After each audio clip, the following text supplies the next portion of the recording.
Esse é um vídeo de apresentação na categoria de inovação na UBR Prática Virtual 2020.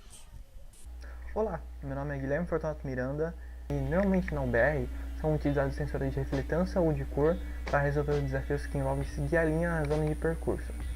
Só que, como em projetos anteriores, a gente já havia observado que esses sensores de cor ou de refletância são relativamente imprecisos, além de que os microcontroladores que vêm junto com eles normalmente são grandes, como por exemplo um EV3. E isso, mas no nosso projeto anterior, ter a ideia de utilizar o processamento de imagem para resolver o desafio de resgate de vítimas, nos motivou a fazer esse, que tem a ideia de usar o processamento de imagem para resolver os desafios envolvendo seguir a linha e detectar encruzilhadas na zona de percurso, o que aumentaria significativamente a precisão dele e reduziria bastante o tamanho do robô. Mas antes disso, nós iremos ver quais são os hardwares e o software utilizados no projeto. Olá, meu nome é Nayara Queiroz, eu sou aluno do segundo ano de Automação Industrial Integrada. Ferramentas utilizadas no processo de funcionamento do robô na parte de hardware. A Raspberry é um microcomputador que é utilizado no processamento de imagem. Ele recebe a imagem que é capturada por um módulo de câmera que é conectado direto na Raspberry e também processa as imagens recebidas e transforma elas numa espécie de uma coordenada, onde ela mostra a posição do robô em relação à linha e o estado atual dele.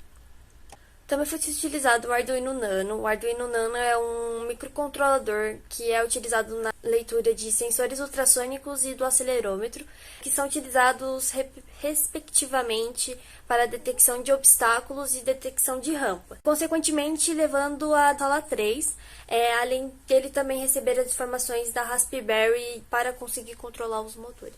A OpenCV é uma biblioteca e é a tecnologia principal do nosso projeto, pois ela agrega vários algoritmos e métodos de processamento de imagem, envolvendo filtros e reconhecimento de objetos. A linguagem de programação que foi escolhida para desenvolvimento dos programas foi a linguagem de programação C++.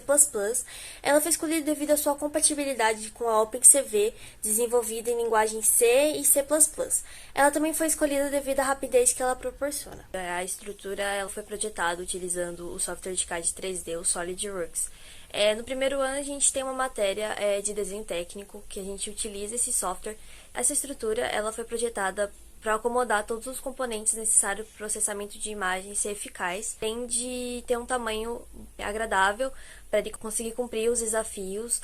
Tem a roda, que foi projetada para ele conseguir se locomover com facilidade. A gente pôde criar os componentes e organizar eles na arquitetura da forma que a gente desejou. Como não foi possível a gente imprimir, a gente teve que fazer uma arquitetura artesanal. Ela é feita de madeira, a gente está utilizando ela para fazer os testes usando a programação da linha. Bom, ele detecta a linha de uma maneira bem simples. Após a imagem ser capturada e chegar até a Raspberry, são utilizados filtros para o processamento ser mais eficiente. Depois que é detectado todos os pixels pretos existentes na imagem, é formado um contorno em volta deles.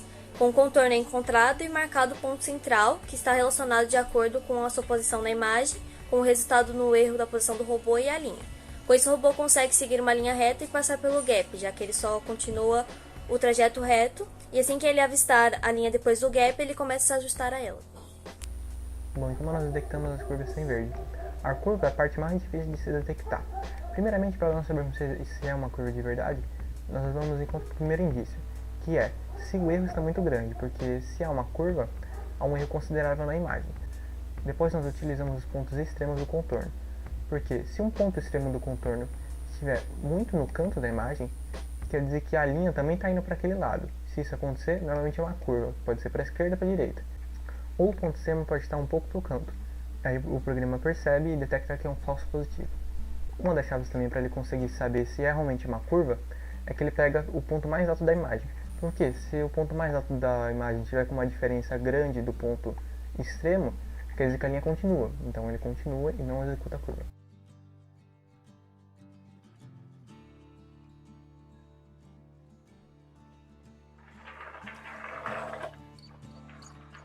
Como detectar as curvas com verde? Para detectar as curvas com verde é basicamente a mesma ideia, só que o programa vai em busca dos verdes na imagem e ele faz o mesmo processo para como se tivesse uma curva normal, e após isso ele compara para ver se existe um ponto extremo e um verde no mesmo canto. Caso isso acontecer e o verde estiver abaixo desse canto extremo, quer dizer que é uma curva verde para aquele lado. Se essas condições não se atenderem, ele não faz a curva, como por exemplo uma curva com verde depois da linha. Ele vai perceber que o verde está acima do ponto extremo e não vai fazer.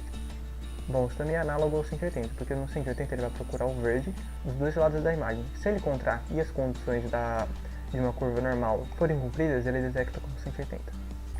Obrigado pela atenção e até mais.